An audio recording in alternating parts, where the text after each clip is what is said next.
起来吧。师傅，紫兰有事禀告。自从师傅走了以后，不晓得因何17也不见了。这些年我们不停歇地寻，却毫无音讯。恐怕小师弟是凶多吉少。我没有凶多吉少。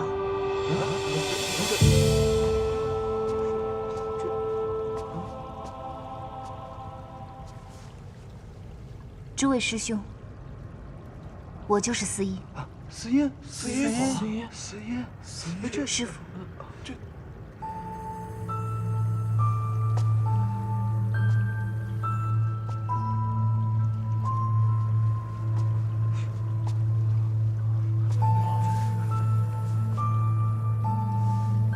师傅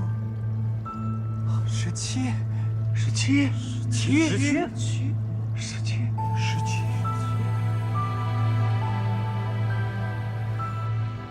师傅，当年是我给诸位师兄下了药，什么？连夜带着师傅的仙体赶下了昆仑虚。这些小17本不该瞒着师傅，但刚才16师兄没有提及此事，想必也是为了保全我。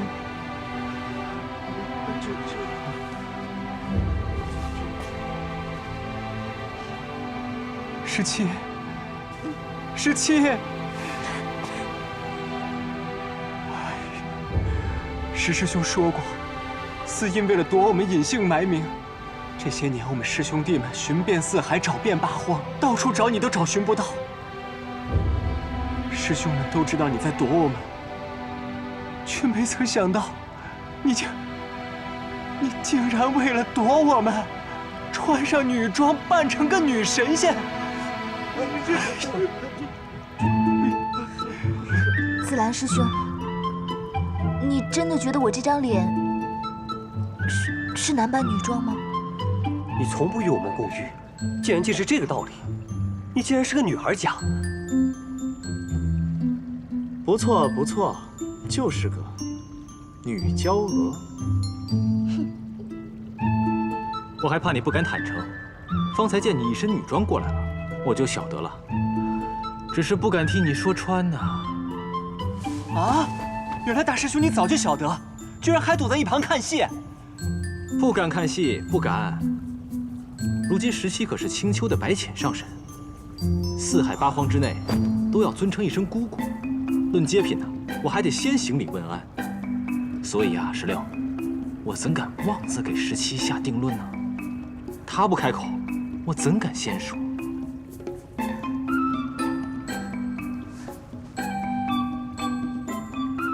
师傅在此，我就永远都是昆仑虚的司音。诸位师兄的小17。17啊，这么多年，我完全都没看出来你是女儿身啊！真是没想到。是啊，我可想死你们了。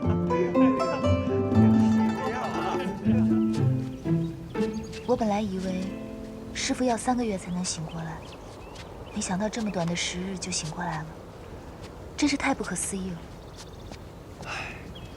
倒也不枉夜华这小子攒了他一身修为，才能让墨渊这么快醒过来。这夜华真是个实实在在的情种啊。不过小五，你这时运也太不济了，刚还清墨渊的，这又欠下夜华的。墨渊你还得清他7万年的心头血，这夜华4万年的修为，你可怎么还啊？我是觉得，我跟夜华终归是要做夫妻的，这夫妻间本就该相知相爱，谁欠谁的不必分得那么清楚。四哥觉得呢？我先回房间了。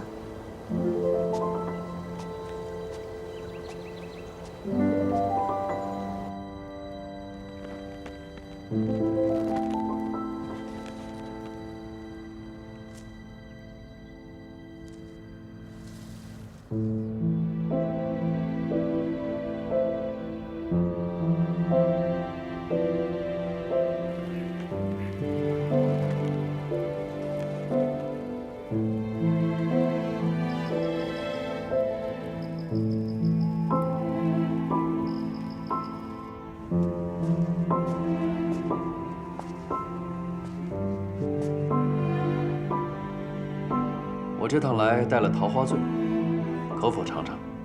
好。怎么这么痛快？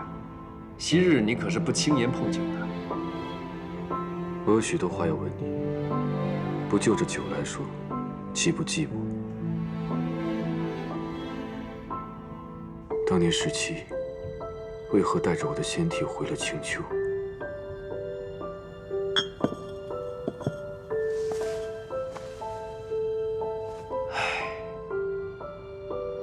就晓得你要问这个。墨渊，你可要想清楚，是否真的要问？我看你醒来之后，这一颗心一直飘着。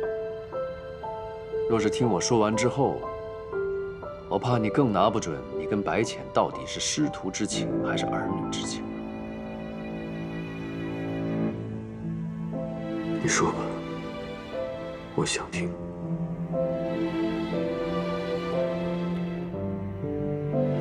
你那时魂飞魄散后，17就抱着你的尸体坐在弱水河畔，谁都不能靠近，疯了一般，一定要一族给你陪葬。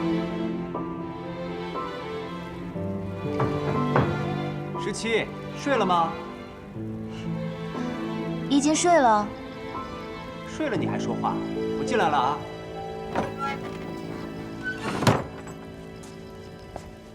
昆仑虚久未有这么多人，客房满了，我的房间也被几个师兄占了。今夜啊，就在你这儿凑合凑合，等明日再收拾新客房。哎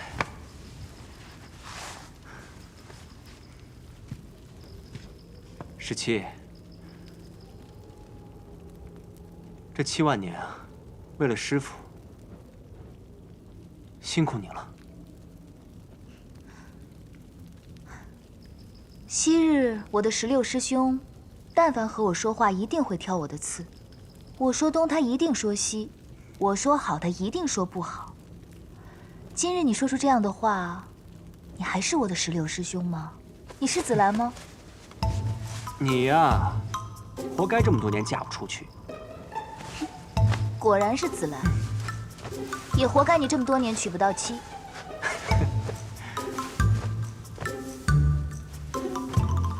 对了，紫兰师兄，你猜我方才在想什么？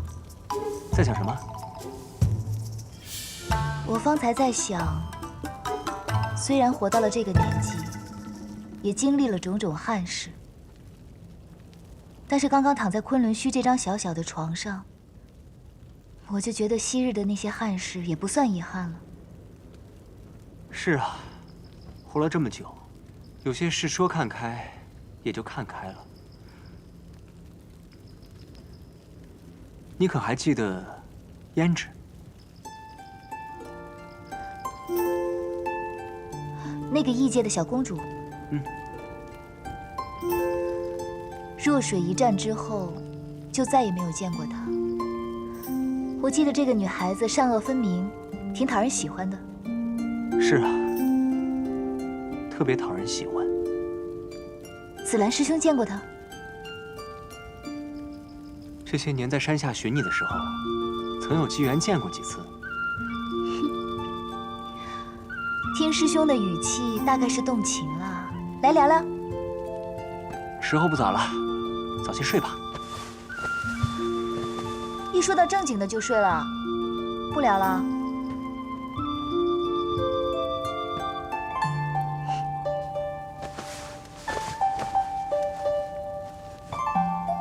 真想和夜华也像这样聊一聊，不过他此时应该听不懂我说的这些话。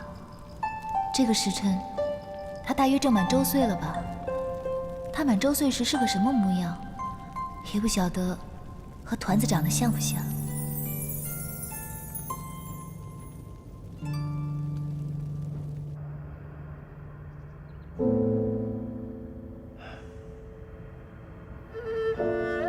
就在这里，就为了替你取心头血。取了之后，用碗，小心翼翼地一口一口喂给你喝。若说他这么做是为了救活你，也就算了。可他根本不知道你是否真的会回来，只是为了要帮你保住你的仙身。用他青丘九尾狐一族的血，为你保住那个早已经没有元神的仙身。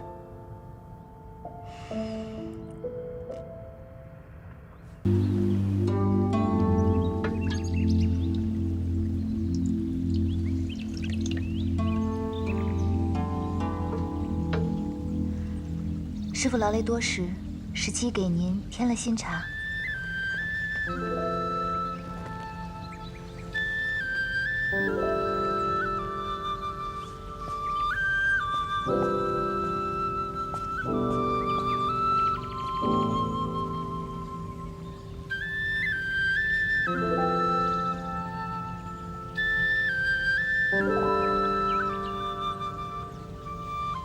都已经10日了，怎么来访的客人还这么多？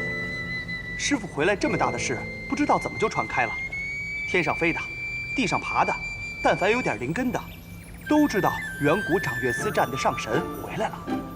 哎，传闻是这么说的：师傅头戴紫金冠，身披玄木甲，脚蹬皂角靴，手握轩辕剑，怀里还揣了个娇滴滴的小娘子，于8月16未时3刻，威风凛凛地落在了昆仑虚山头。师傅落在昆仑虚山头的时候，沿着昆仑虚长长的一条山脉，全都震了3震，鸟兽们皆仰天长鸣，就连水里的龙鱼都浮出来，惊喜落泪呀！哼，这传闻编的太不靠谱了。倒也不是很不靠谱。紫金冠、玄木甲、皂角靴并轩辕剑，正是墨渊出征的一贯装束。7万年来，一直供在昆仑虚正厅中供你们做弟子的瞻仰。那娇滴滴的小娘子，指的大约是你吧？小娘子还勉强说得过去，这娇滴滴也太离谱了吧！哎，17，以你如今这年岁，不要说婆家了，怕是孩子也已有好几个了吧？什么时候让师兄们见见你的夫君啊？以你的容貌品性，也不知嫁了个怎么样的夫君啊？好说好说，下个月我大婚，请你们吃酒啊！师公，又有客人来朝拜。告辞。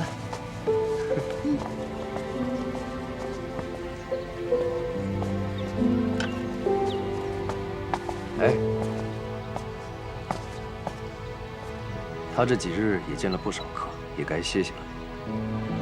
师傅就这么走了？等一下还有人来朝拜，怎么办啊？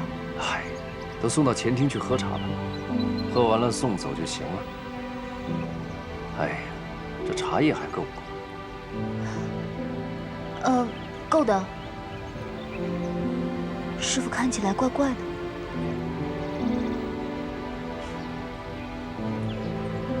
我之前经常和你四哥聊到你的婚事，深觉得你天生就是少根筋的人。这神仙是做得不错，于风月之事，你却是个外行。这话四哥也跟我说过，一字不差。你还真是少根筋。嗯，少根筋呐。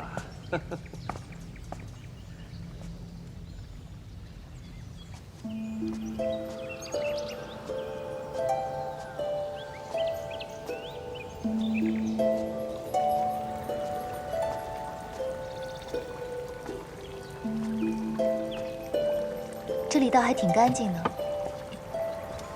自然是干净的。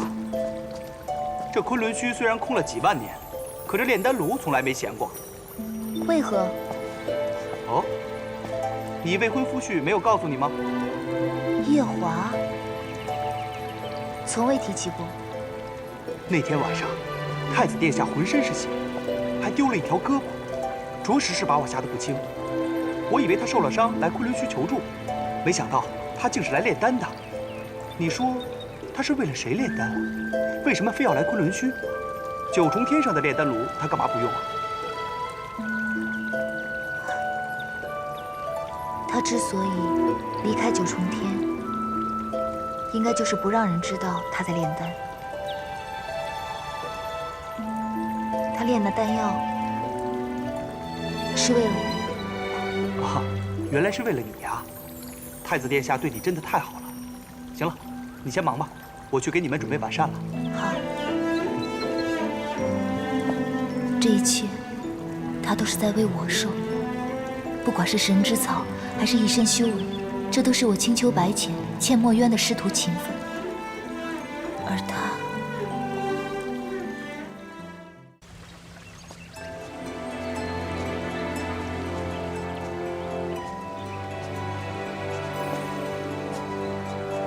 师傅，炼丹房已经打扫干净了。多亏你那些师兄们，昆仑虚已经恢复成昔日的样子。每天跟大家在一起，又好像回到了以前的日子。其实，我刚刚还在想，之前就是在这里，师傅为我挡了3道天雷。为师教你的阵法和术法你都记不住，没想到却把这等小事都记下来了。师傅您对我的恩情，我这辈子都不会忘记的。日后，石七也一定会为师傅尽孝道的。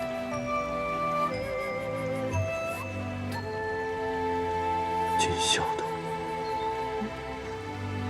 师傅，你现在口渴了没有？我去帮您煮一壶热茶来吧。不用了，你去忙吧。好，那我就不打扰师傅了，我先走了。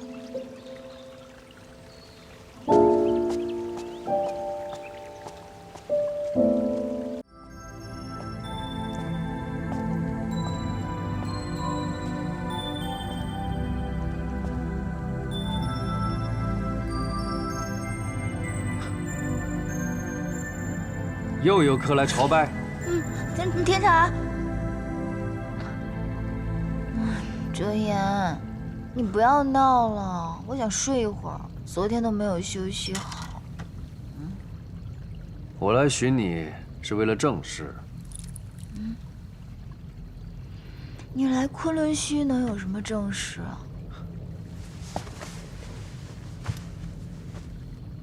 墨渊他已经定下闭关的日子，就在7日后。我要为他炼些丹药，让他闭关时带进山洞里配着疗养。过些时日，你要帮我打打下手。师傅他要闭关，他回来都11日了，也该闭关了。毕竟靠夜华那些修为，只勉强让他苏醒。眼下他身子弱得很，还需要好好疗养才行。我看你这些日子，不是在药房，就是在炼丹炉度过的，恐怕连闲下来喝口茶、润润嗓子的休闲时间都没有。今天若是没事，去看看你师父，怕他一闭关之后，你们又要许久见不到面了。师傅这次闭关要多久啊10天半个月有可能，10年也有可能。那我现在要去看看师傅。啊，对了，师傅最喜欢桃花了，我要去后山折一些桃花，把师傅房中的桃花都换了。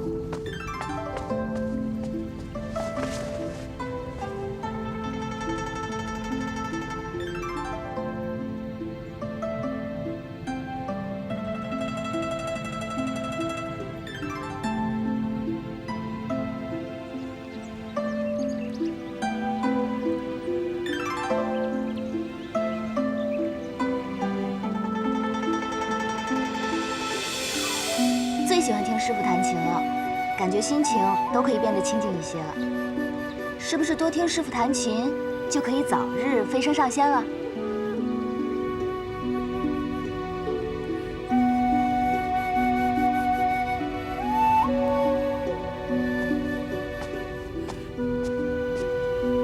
师傅，徒儿明日就去帮哲言给您炼丹药了。徒儿好几日都没办法来请安了。今日特地将师傅屋中的桃花换了新的，这桃花一日不换便不好了。我已经嘱咐16师兄了，之后日日为您换新的。你今夜过来，为的只是这桩事。师父，自打您回了昆仑虚以后，日日都在忙，都没有好好跟您说说话。而且我听哲言说，您之后又要闭关了，可能是10天半个月，也可能是数年。所以我就想来见见师父。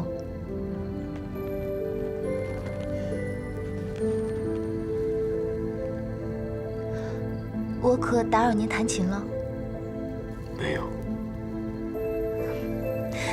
记得刚来昆仑虚的时候，那个时候不懂事，知道师父琴弹得好，日日都吵着师父要听曲子，你还记得吧？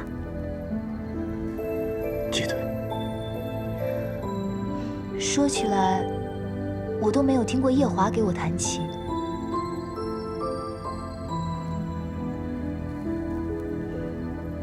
夜华对你可好？他待我的好，跟师父待我的好不一样。总之也是十足的真心。那便好。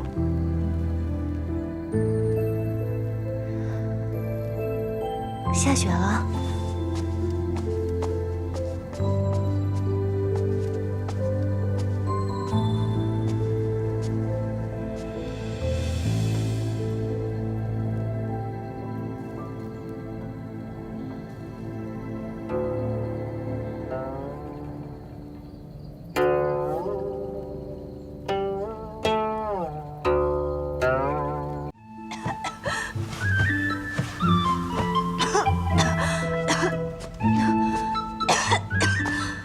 这16师兄也真是的，说守着昆仑虚，也不打扫这酒窖。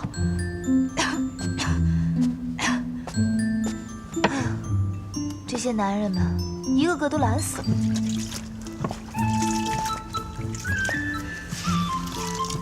没想到好吃懒做的17，过了7万年倒是转了性了。师傅，你来了，你看这里打扫的干净吗？干净。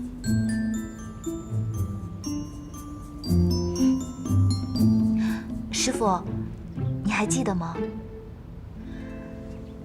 当时我为离境情伤，大闹了一场，师傅被逼得早早出了关，就在这里赔我大罪。师傅，当时可知道我是女儿身了？从你踏入昆仑虚大殿的那一刻，我便知道你是胡地白纸的妖女。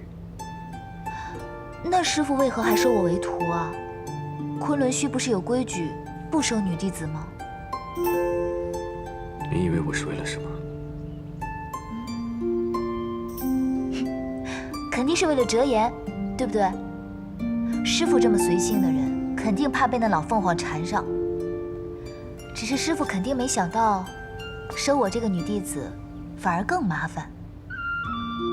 就连当年我飞升上仙的劫，都要师傅替我挡。说起飞升上仙，当年我就只顾着哭了，还没好好谢过师傅。哲言跟我说，你为了我剜心驱血足足7万年，可是真的？师傅待17恩重如山，就算让17用命去换，17都不会说什么。区区心头血，能保师傅仙体至今，17以为十分值得。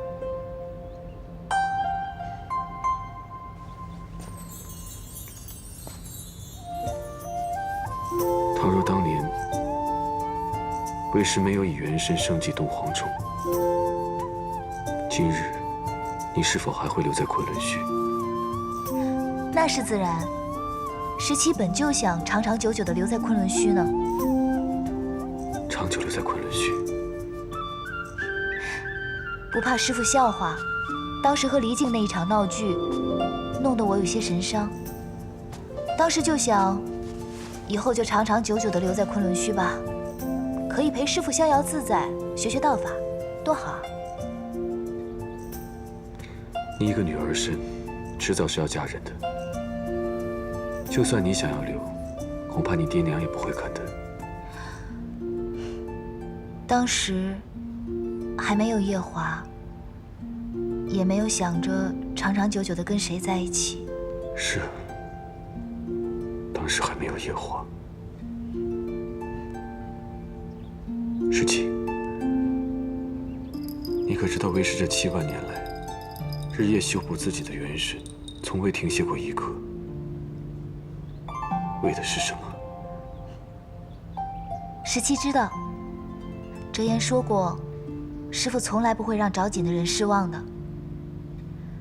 师父当年在弱水河畔跟弟子们说过，说师父一定会回来，我们就知道师父一定会回来的。师父这些辛苦，都是为了我们。从未让找紧的人失望过。不错，我的确是为了自己找紧的人。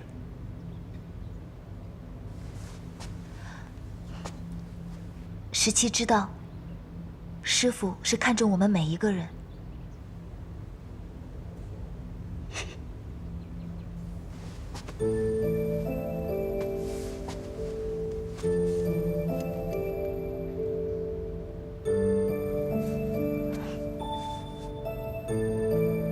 记得当时在大紫明宫，师父救我的时候，也是这样的，真好。师父终于回来了。是，师父回来了。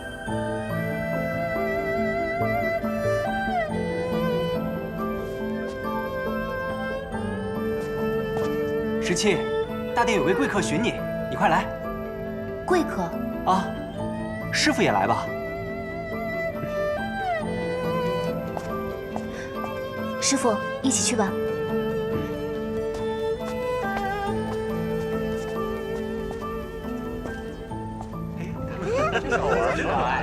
这个小手啊，挺好看的。贵客呢？师父，师父，娘亲，你怎么来了？来，拜过娘亲的师父，墨渊上神。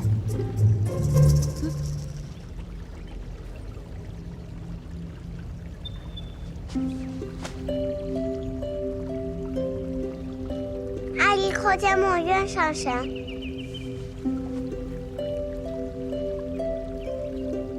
起来吧。谢上神。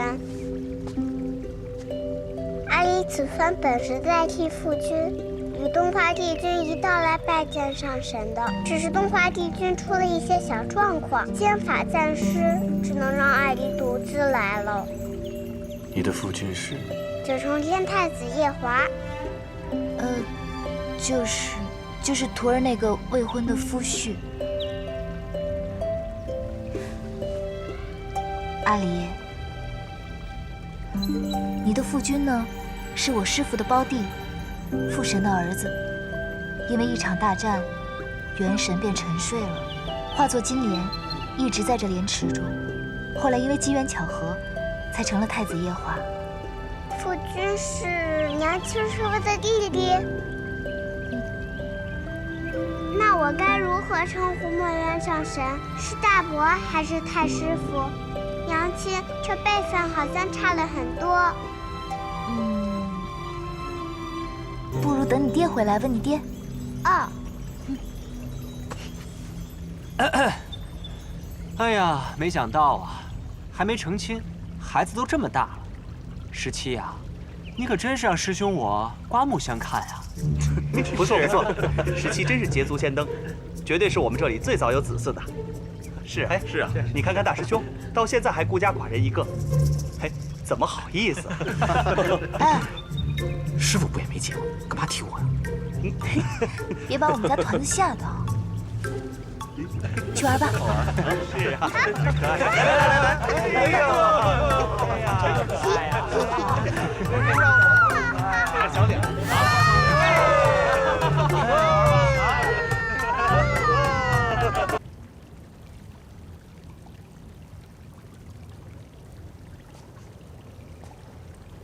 你在这炼丹房一待就是6日，闷不闷？为师父炼丹怎么会闷啊？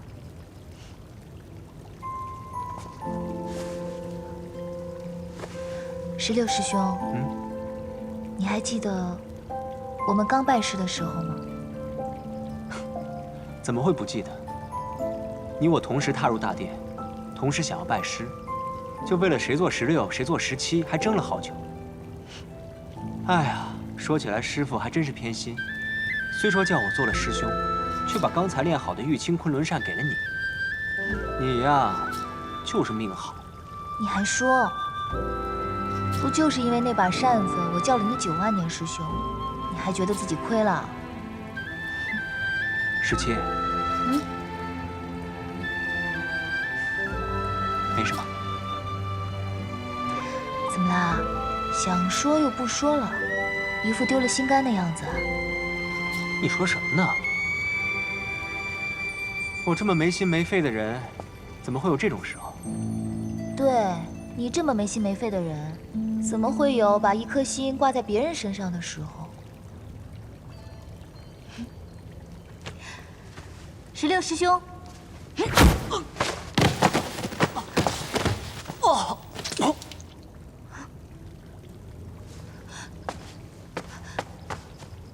，16师兄，你起来，你没事吧？到底怎么了？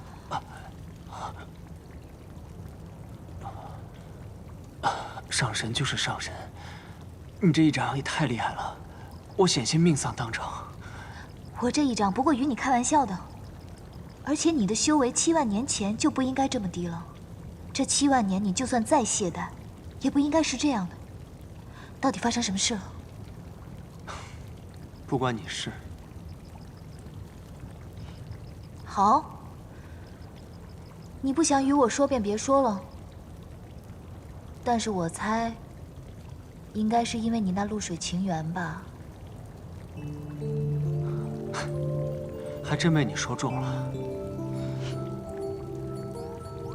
他长得好看吗？比你好看。真的？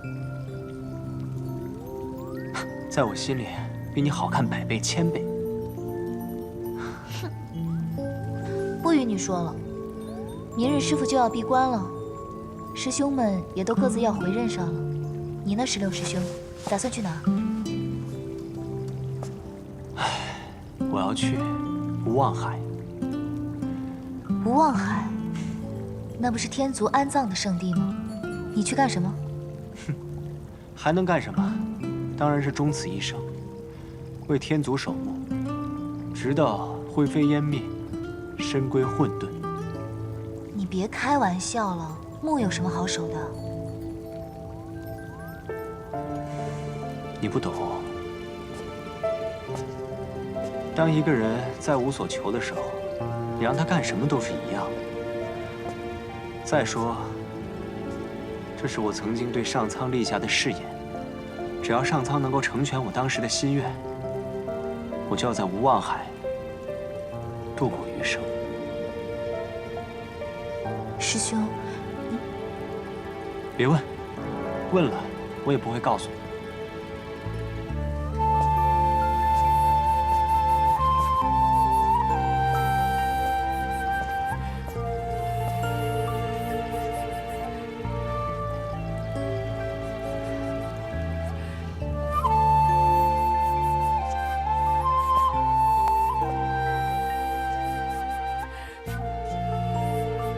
师傅，徒儿错了。喝了这么多酒，哭出来才好，否则郁结进肺腑，就可惜我这些好酒了。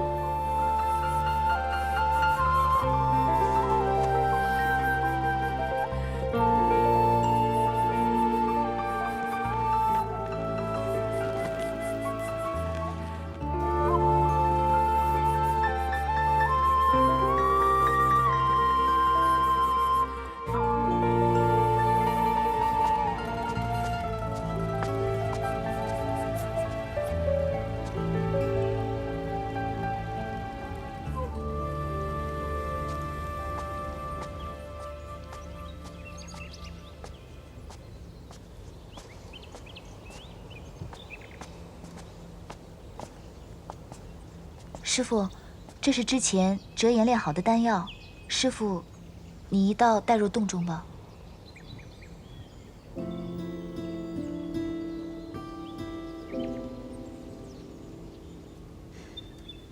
师傅，你还有什么要交代的吗？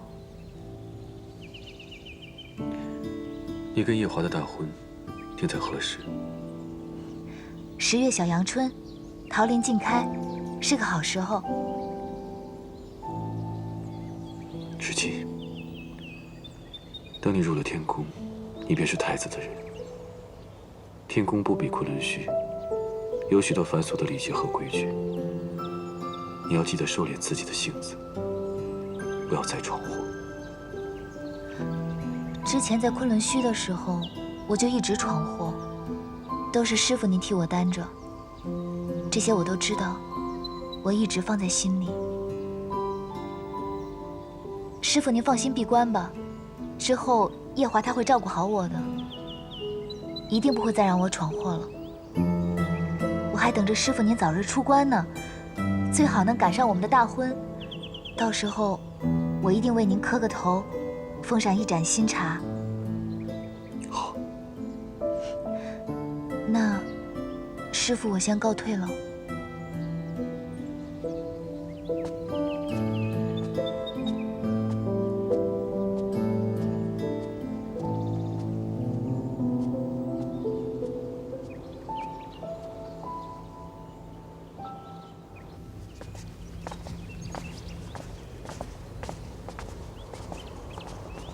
好了，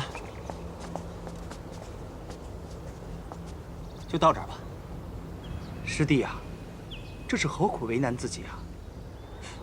我可是昆仑虚的弟子，墨渊的徒儿，自然是一言既出，如白染皂。再说了，那无望海是何等清静的地方，最适合我修行了。17，你和太子那杯酒我就不吃了。但你有什么需要师兄我舍命的地方，尽管来无望海寻我。乌鸦嘴！师兄们都已经回到任上了，这昆仑虚就拜托二师兄了。我也不说废话了，走了。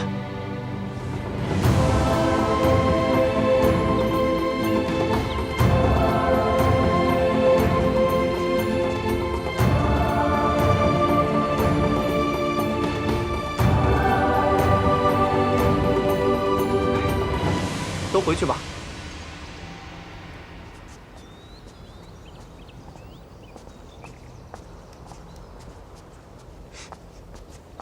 还愣着做什么？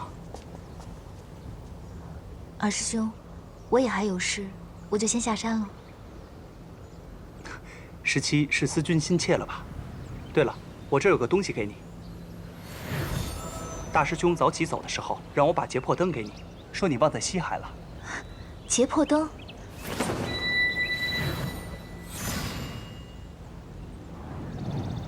要不是大师兄帮我拿回来，我险些忘记了。这终归是天族的圣物，要归还的。在师父闭关的这段时间里，就辛苦二师兄照应了。瞧瞧，假客气了不是？那不只是你师父，也是我师父啊。如果昆仑虚有什么事情，一定要来青丘找我。我就先走了，二师兄。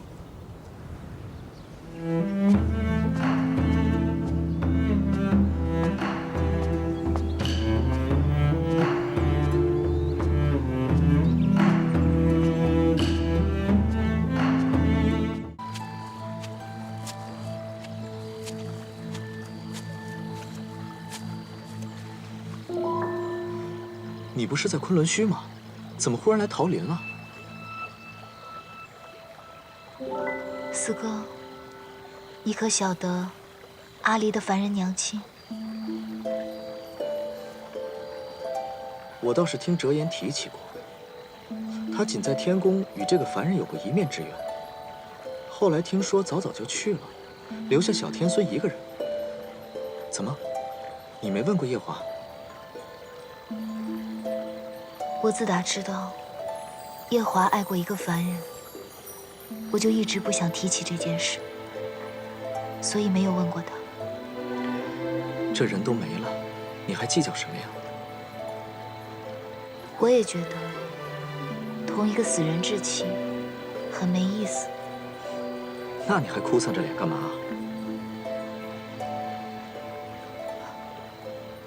四哥，夜华最初同我说他喜欢我，他说我便听着，可从来没有想过，这四海八荒一众女神仙里，他为何偏偏瞧上我？瞧上就是瞧上了，情爱这个东西哪儿那么容易猜想啊？这东华帝君明知道他和凤九没有缘分，为何还要和凤九在凡间牵扯呢？四哥说的是，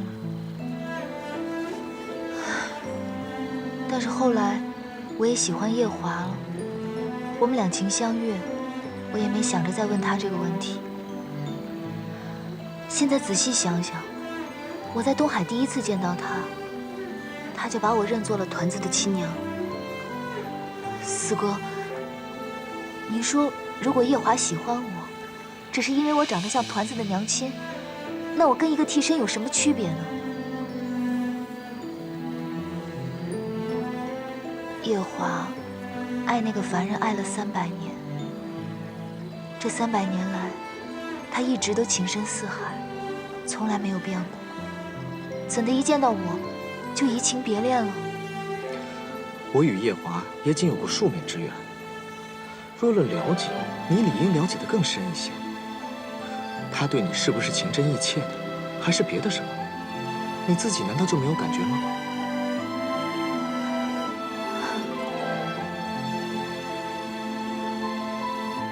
要不是今夜，我看到夜华与团子娘亲的人偶如此亲近，我是还可以骗自己，他对我是真心实意的。我爱夜华是因为我爱他这个人，但如果夜华爱我，只是因为我长得像团子的娘亲，他对那凡人的相思不得，转而求其次才找的我，他这种抬爱，我实在受不起。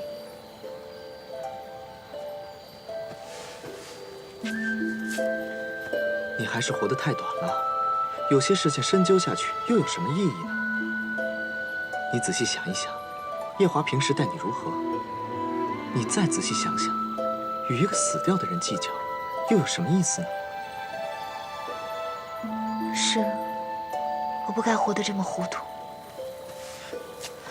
小五，哎，丫头，你干什么？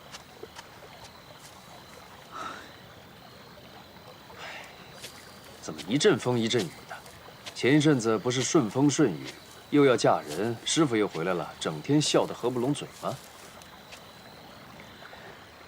这天祖果然是和我们青丘相克。怎么了？发生了什么事啊？唉，不知道，这小儿女之间纠缠的心思，搞不懂。不懂就对了，让他们自己去瞎折腾吧。先把药喝了，熬了3、4个时辰。又吃药？你该不会是为了报复我在昆仑虚下棋赢了你，故意往药里放了什么特别苦的东西吧？真真呐，真真，从懂事开始就总是喝药都是这样，老说我在里边放了特苦的东西。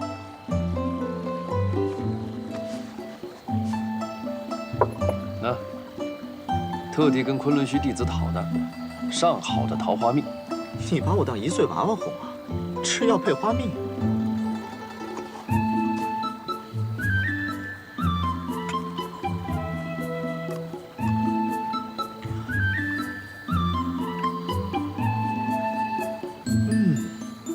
好吃。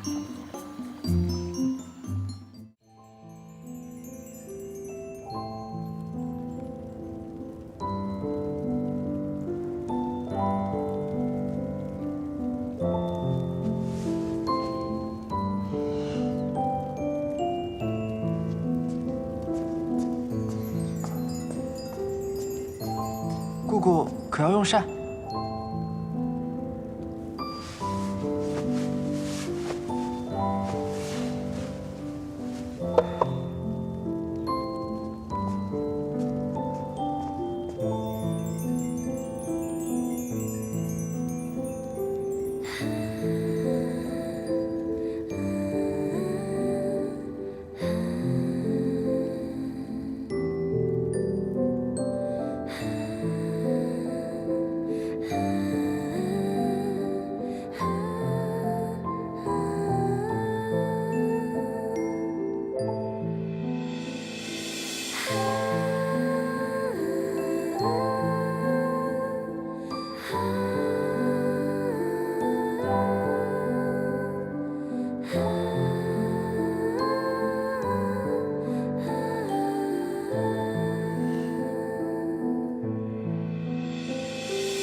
姑姑从十里桃林回来了，这都睡了2日了。是啊，姑姑，姑姑，抬点酒进来。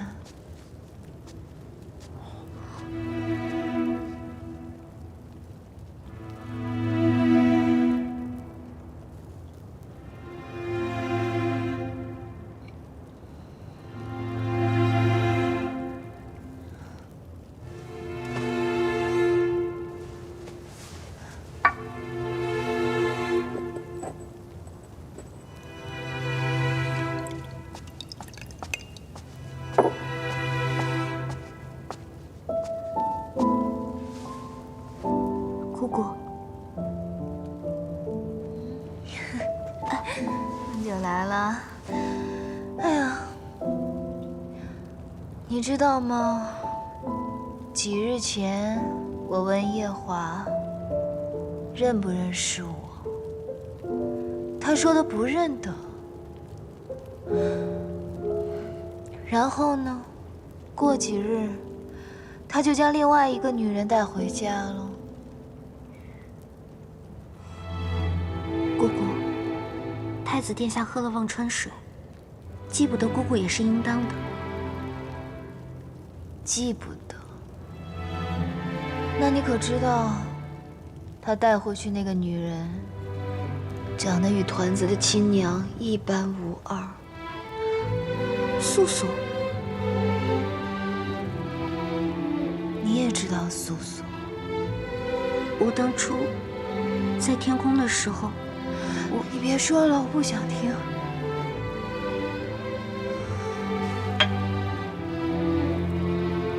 姑姑，太子殿下在天宫用劫魄灯造素素的骨血时，我以为姑姑心大，不会计较。不计较，那是因为我傻。我觉得前尘往事嘛，不必太在意。直到今日，我看到他不认得我，却认得那个女的，我才知道，他放不下的是旁人，不是我。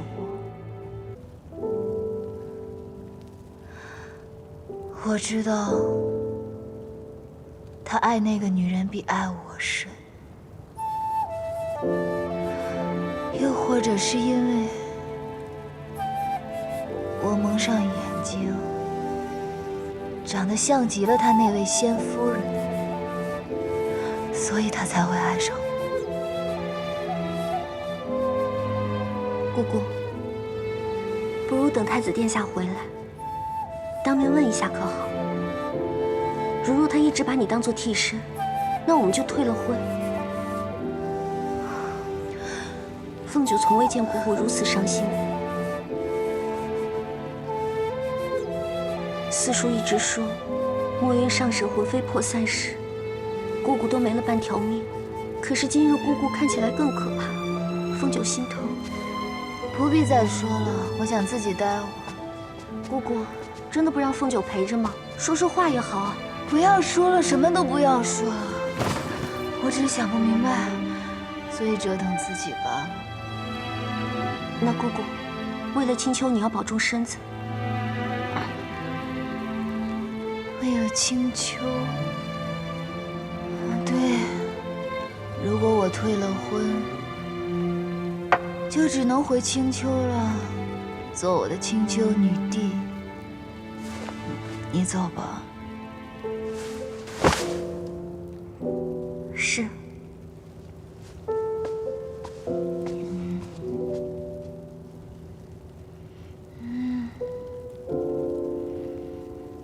怎么那么刺眼啊？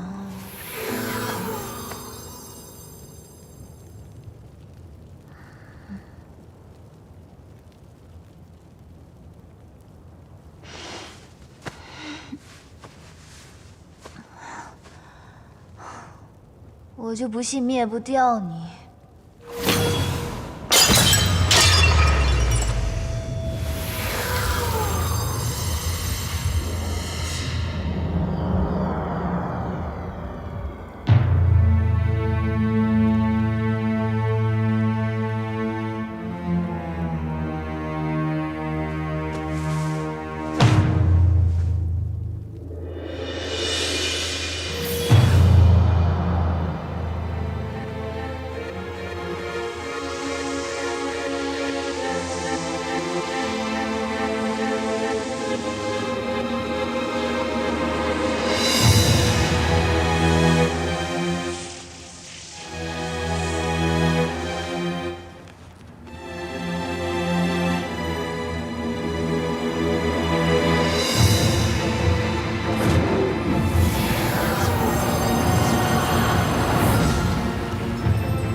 既已对东荒大泽立了誓，是生生世世要成为夫妻的。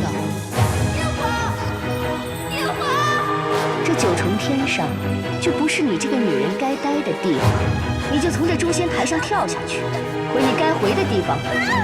夜华，你相信我没有推他，我没有推他。可错，我没有能力保护你，我一定会和你成亲。从今以后，我会是你的少爷。夜华，不是我做的，为什么要我去还？你放过我吧，我也放过你，我们从此就两不相欠。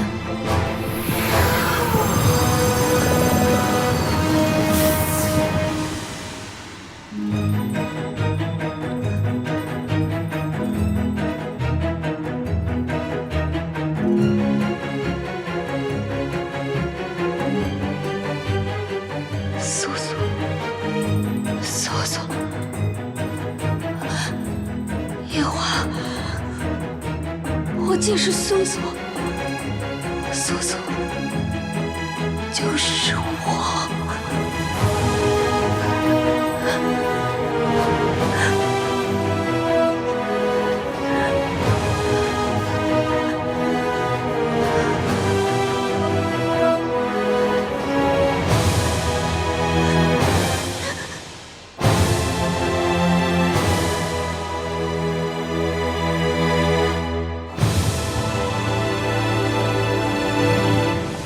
姑姑，你还要搬酒？姑姑，你怎么了？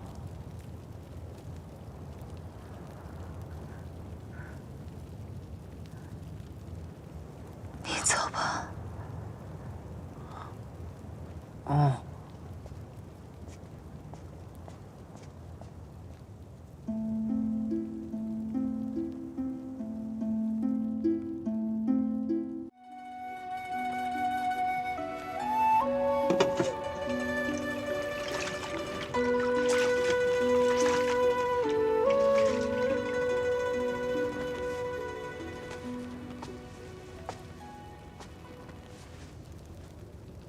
姑姑，洗把脸吧。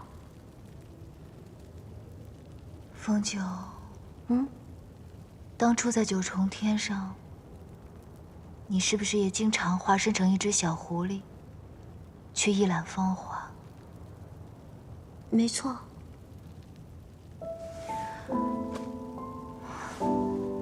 素素刚怀上孩子的时候，没有人陪她，只有你去陪她。素素刚被天君抓上天宫的时候，你还去吓唬过她，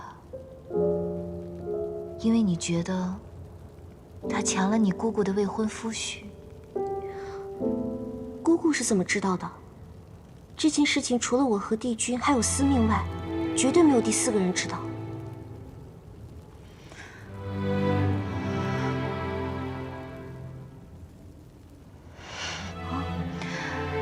因为我就是团子的凡人娘亲，我就是素素。姑姑，你该不是喝多了在胡说吧？我知道你在怨恨太子殿下，忘不掉素素。但是姑姑你是青丘女君，而素素是个凡人，怎么能跟姑姑你相比呢？素素是素素，姑姑是姑姑啊。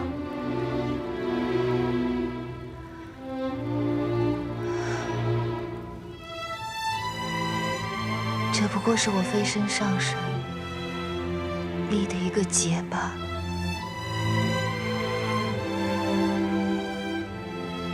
我跟夜华，这是我的情结。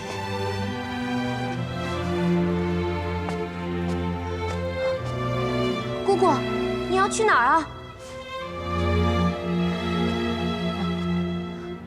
姑姑，姑姑，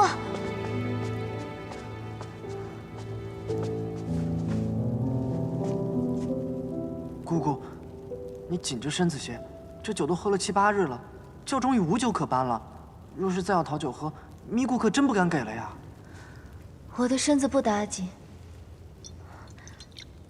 姑姑方才说的都是醉话还是真的？当然是真的。眼下我又想起一件大事来。姑姑，你这半醉半醒的，能想起什么事儿啊？我在下凡经历情劫的时候，那素锦趁火打劫了一双眼睛。现在我的劫也立完了，我那眼睛放在他的眼眶子里，好像也不是很合适。他养着我的眼睛，应该也不是很自在。我是不是该去讨回来？姑姑，这是醉话。那素锦娘娘什么时候欠了你一双眼睛啊？你不清楚，我不与你说。小九，你说，我那眼睛该不该讨回来？如若姑姑真的是素素，那当年在天宫受尽了委屈，这眼睛确实应该讨回来。我去就回，你们2个不要跟过来。姑姑若真的是素素的话，那就太惨了。什么太惨了？你不知道，当年素素在天宫里可是受尽了委屈和冷落，还有冤枉。总之就是一个惨字。若真这么惨，讨回眼睛是应该的呀。没错。啊，不行，这样实在太危险了。我不能让姑姑再次吃亏。她要去9重天打架，怎么能少了我？